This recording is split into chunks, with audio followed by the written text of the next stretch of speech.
চুক্তি। আজকে অমিত শাহজি এবং জেপি নাড্ডাজি ওনারা কলকাতায় এসেছেন, ওনাদের ডেইলি প্যাসেঞ্জারি শুরু হয়ে গেছে। আপনারা জানেন যে লোকসভার ভোট এগিয়ে আসছে। ওনারা 35টা আসনের লক্ষ্যমাত্রা দিয়েছেন, কিন্তু এরকম ভাবে যদি বঙ্গ বিজেপি লিডারশিপ দিতে থাকে এবং এই কথাবার্তা বলতে থাকে, তাহলে আমার ধারণা 3.5 সিটও বিজেপি পাবে। আমার বিশ্বাস যে আপনারা সবাই আজকে আমাদের এই প্রোগ্রামটাকে কভার করতে ইচ্ছেন, কারণ কোথাও আপনাদের ভাবাবেগেও আঘাত লেগেছে। আজকে বঙ্গ বিজেপির প্রেসিডেন্ট সুকান্ত মজুমদার, উনি অত্যন্ত শিক্ষিত, কিন্তু তৎসত্ত্বেও উনি স্বামীজির সম্বন্ধে কিছু বিকৃত মন্তব্য করেছেন, যেটা আপামর বঙ্গবাসীকে অত্যন্ত বিরক্ত করেছে। এবং ওনারা মুখে প্রকাশ না করলেও ভারতীয় জনতা পার্টির লিডারশিপকে বিব্রত করেছে। সুকান্ত বাবু নিশ্চয়ই অনেক পড়াশোনা করেছেন, তবে এত পড়াশোনা করার পরে ওনার মধ্যে এতটা হিপোক্রেসি থেকে গেছে যে উনি স্বামীজির একটা গোটা মন্তব্য থেকে শুধুমাত্র সিলেক্টিভ কিছুটা অংশ বার করে সেটাকে বিকৃত করে মানুষের কাছে সেটাকে উপস্থাপনা করেছে। আমি ওনাকে দোষ দিই না, কারণ আমি মনে করি যে ফুটবল কথাটা শুনলেই বিজেপি একটুখানি চিরবিরি ওঠে। 2021-এ তৃণমূল কংগ্রেসের কাছে বিজেপি এবং তার পরবর্তী নির্বাচনগুলোতেও এত গোল খেয়েছে যে এখন ফুটবল শব্দটা শুনলেই ওনাদের মাথাটা খারাপ হয়েছে। তো সেটা মানব বলুক বা মহামানব বলুক, ওনারা সেটাকে গ্রাহ্য করেন না, ওনারা সেটা নিয়ে কিছু না কিছু উক্তি করেন।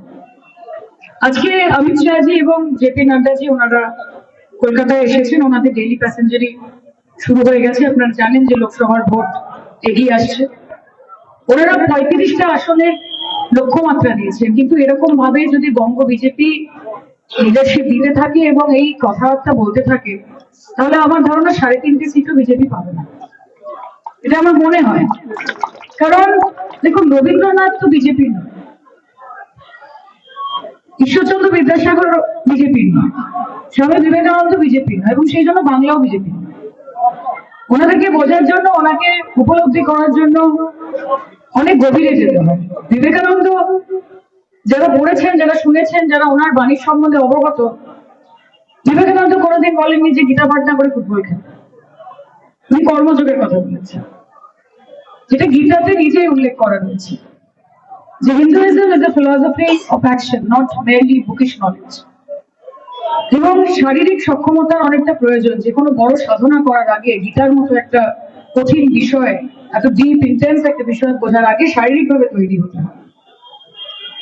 সে তো গুরু নিজে বলেছেন যে সম্পূর্ণভাবে গীতা পাঠ না বুঝে করার থেকে গীতা শব্দটা বলতে গিয়ে যদি সেটার মানেটুকু অনুভূতি হয়, যদি সেইটুকু বুঝতে পারেন, তাহলেই সেখানে গীতার সত্যতা। আসলে বিজেপির সমস্যা হয়ে গেছে, বিজেপি সীতা গীতা কাউকেই বাদ দিচ্ছে, সবাইকে রাজনৈতিক ভাবে টেনে আছে এবং তার মাধ্যমে ভোট পাওয়ার চেষ্টা করছেন।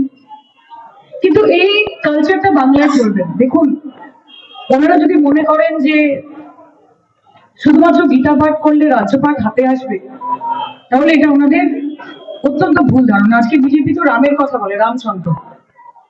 রামচন্দ্রকে কি বলা হয়? মর্যাদা পুরুষোত্তম। কোন মর্যাদাটা বিজেপি রাখছে? মহিলাদের মর্যাদা রাখছে, না শ্রমিকদের মর্যাদা রাখছে, না কৃষকদের মর্যাদা রাখছে, নাকি যুবকদের মর্যাদা রাখছে? আজকে যারা মহিলাদেরকে ধর্ষণ করে, বিজেপি তাদেরকে গলায় মালা পরিয়ে তাদেরকে বরণ করে। যারা মহিলাদেরকে নির্যাতন করে, তাদের বিজেপিতে থাকলে পদোন্নতি হয়। हमको तो सिर्फ मर्यादा का लंघन होते हुए दिखता है बीजेपी। এবং যাদের হাতে দায়িত্ব দিয়েছেন তাদেরকে যেন ওনারা বুঝিয়ে দেন ভালো করে যে বাংলার মানুষের মন, তাদের সেন্টিমেন্ট, তাদের আবেগের সঙ্গে খেলা মানে আগুনের সঙ্গে খেলা। আপনারা যে বহিরাগত, আপনারা বারবার সেটা প্রমাণ করেন। সুকান্ত বাবু তো নিজে বাঙালি, উনি কি করে এরকম একটা কথা, অদ্ভুত টাইপের কথা উনি বলে দিলেন? ওনার ভেতরে যে রাগ আছে, যে দুঃখ আছে, যে ক্ষোভে উনি ফেটে পড়ছেন, যার জন্য ওনাকে বিজেপির সিনিয়র নেতৃত্বের কাছে জবাবদিহি করতে হচ্ছে যে কেন হেরে যাচ্ছ, কেন এত কম সিট, কেন মানুষের মধ্যে বিষ বপন করতে পারছো না, কি ব্যাপার? সেই জবাবগুলো উনি দিতে না পারুন, সেটা বিজেপি আমাদেরকে নানান উপায় তো বার করেছেন হ্যারাস করেন, ইডি আছে, সিবিআই আছে, আইটি আছে, এনআইএ আছে। তৃণমূল কংগ্রেস তো লড়ছে, আপনারা মমতা বন্দ্যোপাধ্যায়কে কলুষিত করছেন, করুন। অভিষেক বন্দ্যোপাধ্যায়কে কালিমা লিপ্ত করার চেষ্টা করছে, করুন। আমরা লড়াই করছি, আমরা লড়াই করবো।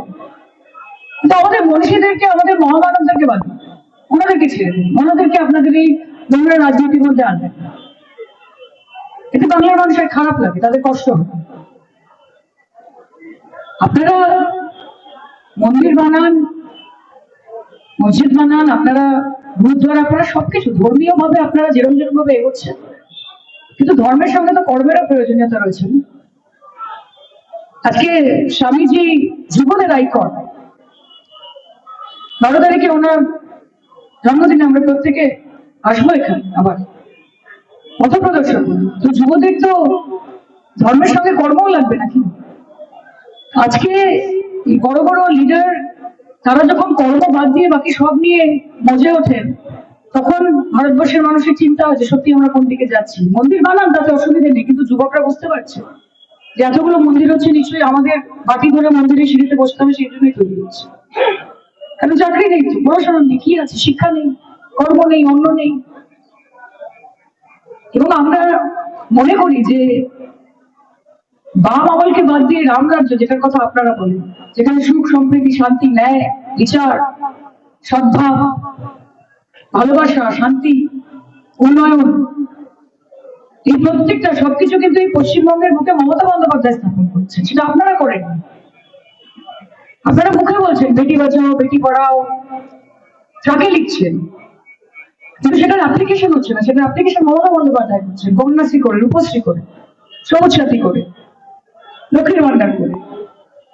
তো কথায় কিছু বলা এবং কাজে সেটার প্রকাশ করার মধ্যে আকাশ পাতাল তফাৎ আছে। আজকের এই প্রেস কনফারেন্সটা খুব ছোট্ট একটা বিষয় নিয়ে, আপনারা জানেন যে পশ্চিমবঙ্গ যুব তৃণমূল কংগ্রেস মমতা বন্দ্যোপাধ্যায়ের অনুপ্রেরণা, অভিষেক বন্দ্যোপাধ্যায়ের দিক নির্দেশিকা নিয়ে গোটা রাজ্যব্যাপী ব্লকে ব্লকে প্রতিবাদী মিছিল করেছে, মিটিং করেছে। আজকে আমি নর্থ কলকাতার তৃণমূল যুব কংগ্রেসের সংগঠনের সাথে এই মিছিলটায় উপস্থিত ছিলাম। আমার সঙ্গে আমি ধন্যবাদ জানাই আমাদের মাননীয় মন্ত্রী শশী বাজারকে, যে উনি শুরু থেকে শেষ অব্দি আমাদের সঙ্গে আছেন এবং আমাদেরকে উদ্বুদ্ধ করেছেন, অংশগ্রহণ করেছেন।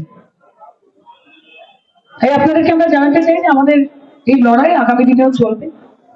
এবং সুকান্ত বাবু, আপনি যদি মুখেও ক্ষমা না চাইতে পারেন, অন্তত মনে মনে বিবেকানন্দ, রবীন্দ্রনাথ ঠাকুর, ঈশ্বরচন্দ্র বিদ্যাসাগর তাদের কাছে ক্ষমা চেয়ে দেবেন মাথা মতো করে। এবং আপনারা যদি সত্যি ক্ষমা না চান, আগামী দিনে বাংলার মানুষ আপনাদের সত্যি ক্ষমা করবে না। এটা হচ্ছে আসল কথা। ক্ষমাটা নাই চাইতে পারেন, কিন্তু আজকে যদি ক্ষমা না চান, আগামী দিনে আমরা আপনাদের ক্ষমা করবো না। সেটার রেজাল্ট আপনারা কিন্তু ভোটের বাক্সে দেখতে পাবেন। আপনারা যতবার মহিলাদের অপমান করেছেন, আপনারা যতবার মমতা বন্দ্যোপাধ্যায়কে অপমান করেছেন, হাতে নাতে আপনারা সেটার ফল পেয়েছেন। আপনারা আমাদের মনীষীদের অপমান করেছেন। আজকে রবীন্দ্রনাথ ঠাকুর নিজে বলেছে যে if you have to know India, you have to read Vivekananda. আপনি কোথাকার কি? আপনি স্টেট প্রেসিডেন্ট হয়ে আপনি নরেন্দ্রনাথ দত্ত এবং নরেন্দ্র দামোদর দাস মোদীর মধ্যে তো তফাৎ আছে, আচ্ছা তো? আজকে কবিগুরু এবং বিশ্বগুরুর মধ্যে তো তফাৎ আছে। আপনি যদি স্বামীজিকে ভাবেন যে উনি আপনার পাশের চায়ের দোকানের নরেন যে আপনাকে সে চা দিয়ে যাচ্ছে, সেটা তো নয়। হয়তো স্বামীজি, উনি তো লেজেন্ড, উনি তো আমাদের আইকন। ওনাকে নিয়ে যখন এই কথাগুলো বলবেন, একটুখানি বুঝে শুনে বলবেন। Please do not play with fire. বাংলার মানুষ খুবই ইমোশনালি যুক্ত রয়েছে সবার সাথে। এবং যদি এরকম ভাবে বলতে থাকেন, তাহলে আমি আবার আপনাদের বলে দিলাম, 35-এর টার্গেট দিন, 135-এর টার্গেট দিন, সেগুলো বালি কিছুই হবে না। মমতা বন্দ্যোপাধ্যায় সবাইকে একসঙ্গে নিয়ে, হিন্দু, মুসলমান, শিখ, খ্রিস্টান, জৈন, পারসিক সবাইকে নিয়ে আমরা একসাথে যুব, মালার, মহিলা, ছাত্র, শ্রমিক, কৃষক, ব্রাহ্মণ, কায়স্থ, দলিত, আদিবাসী, ফর্সা, বেটে, কালো, মোটা, যে যেরকম আছে সবাইকে নিয়ে মমতা বন্দ্যোপাধ্যায় এগিয়ে যাবে। আপনাদের বিভাজনের রাজনীতি, আপনাদের বিভেদের রাজনীতি নিয়ে আপনারা মত থাকুন, কিন্তু তার সাথে সাথে আপনাদের কাছে এইটুকু আমাদের অনুরোধ যে আমাদেরকে মনীষীদের যারা রয়েছে, যারা আমাদের অ্যাসেট, তারা আপনাদের মতো বিজেপি নেতৃত্বের মতো লায়াবিলিটি নয়। তারা আমাদের অ্যাসেট, আমরা তাদেরকে সেলিব্রেট করি।